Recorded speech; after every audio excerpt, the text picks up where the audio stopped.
Alright, so today I'll be showing you how you can get away with this error called the USB device not recognized.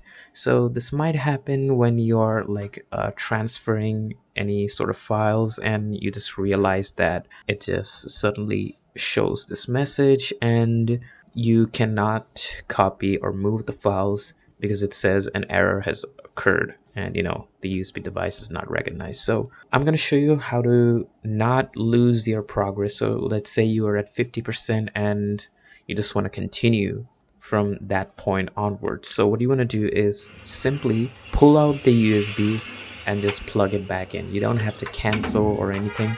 Just pull it back, put it back in, and then click on continue, and then it will start from where it has left. And if that doesn't work, you can go ahead and skip.